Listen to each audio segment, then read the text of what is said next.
Welcome everyone, Questini here with a discussion about Nurgle in Total War Warhammer 3, patch 5.0, Thrones of Decay. Nurgle has certainly improved compared to where it was before, but there are still plenty of issues that do need to be looked at. For instance, one of the issues that does exist with Nurgle is that right now, with regards to infections, which are a pretty big deal in a Nurgle campaign, but one of the problems is that incubate captives caps out at 37 infections. Now, this is a bug, and as far as I'm aware, this is something that Creative Assembly themselves has admitted is a bug.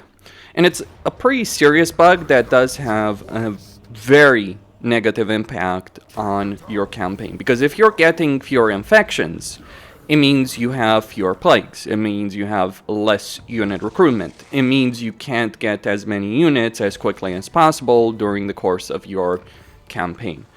Which, yes, this is a fairly substantial problem for Nurgle, so hopefully they will fix this as quickly as possible. But it is not the only thing that's plaguing Nurgle. So this kind of bug, yes, it's good that Creative Assembly has apparently acknowledged it. It's good that they're hopefully going to fix it.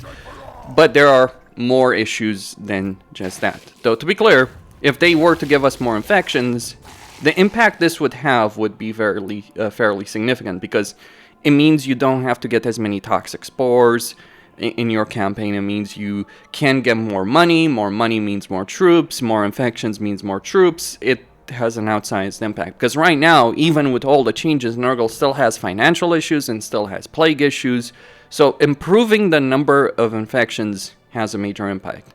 The second thing that's a problem with Nurgle is climate in every single campaign. Every single Nurgle campaign, Epidemius, Tamarkan, and Kugaf, they all start in areas where there are mountains, and mountains are unpleasant. Now, Nurgle has fairly high construction costs. So if we look at the building over here, 4,500 to 8,000 to 14,000 to get to tier 5. That 14,000 for tier 5 is pretty brutal, I'm not going to lie about that.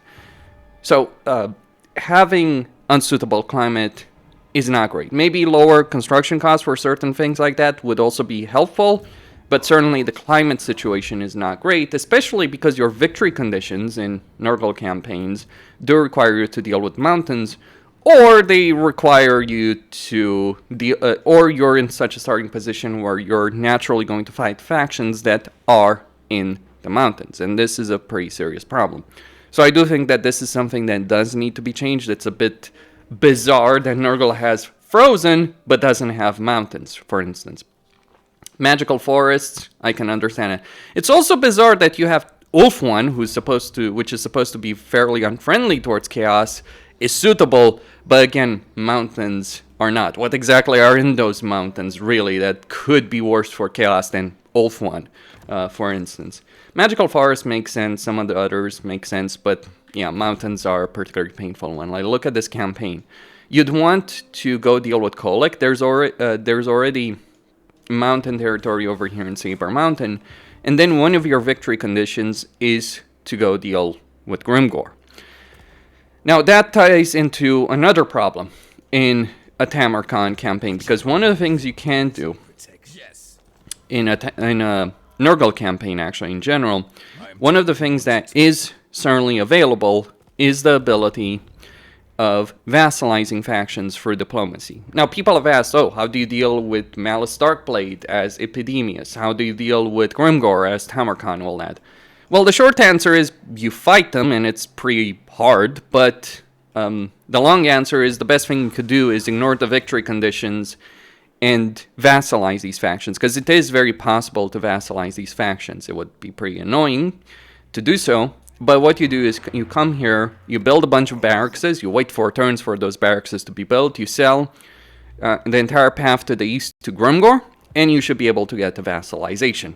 And then basically Grimgor plays your campaign for you, because he is Grimgor and he is that powerful.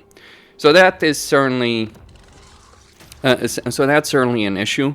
I would dare say that exists with respect to to Nurgle victory conditions, because like if you can vassalize these factions, why wouldn't you? Like just ignore Grimgor for a second. Like it's one of the things that you want to do as Nurgle because it gives you money. You have fewer armies than other people, so having vassals is very, very useful for diplomacy. And not being able to do it on certain factions that you require for victory conditions is certainly frustrating.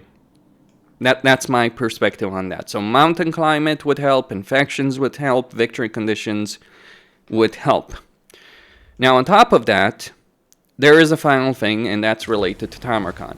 So Tamarkan's main campaign objective is to get these chieftains. But these chieftains, compared to, say, Elspeth's mechanic, or compared to, for instance, compared to Malachi's mechanic, these chieftains are fairly slow to get. Well, not slow to get their fealty. Now, I understand there is a huge level of power, like a Dreadcoin Mortar is not something to sneeze at, something like a War Mammoth is nothing to sneeze at, but the number of battles, the requirements of battles over here, like starting at 7, going to 13, is fairly significant.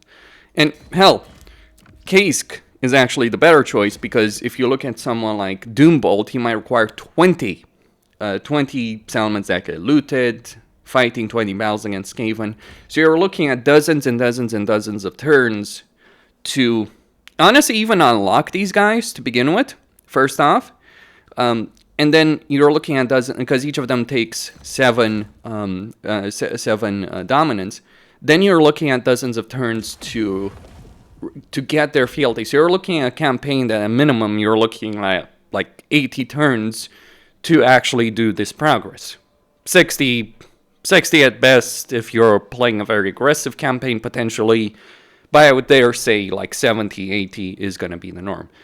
And let me be blunt, requiring 80 turns to do something like that is fairly annoying from my perspective. It makes me want to play this campaign less, especially because you end up fighting battles just to get more dominance and just to do those objectives. So that's a particularly annoying campaign mechanic. I feel the restrictions should be lowered. So for instance, instead of 7 that you require to unlock one of these chieftains, you could lower it to say 5, for instance. And the objectives could potentially require something like, I know, like for instance over here, like let's say you reduce it to 5 and then you reduce it to 10.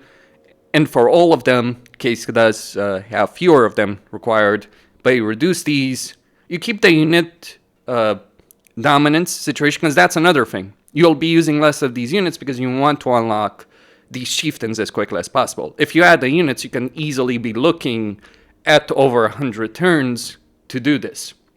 And that is, like, I think that's frustrating from my perspective. So those are the things that I would look to change in a Nurgle campaign. Maybe a couple of others, but yeah, those are the principal issues.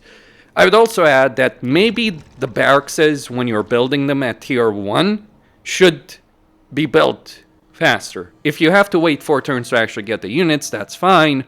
But requiring 4 turns to build the barracks, which is so important for diplomacy, for vassalization, is in itself a frustrating thing to deal with. Costin signing out. Don't forget to subscribe, like, and enable notifications.